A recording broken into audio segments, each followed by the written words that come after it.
Good morning. Gagawa tayo ng honey na may bawang. Nabili ko siya online. Dumating siya kahapon. Kaya ngayon ko siya gagawin. Pang immune system dahil tulong. Kasi yung mga tao dito sakitin ngayon. Kasi malamig. May mga sipot. Tsaka yung asawa ko may nararamdaman talaga siya. Sana makatulong man lang kahit paano niya.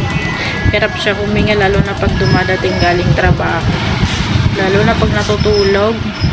Minsan hindi siya nakakatulog na nakahiga. Natutulog siya nakaupo kasi yung sipon niya.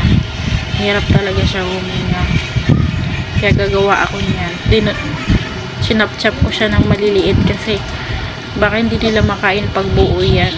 Mga maaarte ang kasama ko kaya ganyan ginawa ko. Thank you for watching.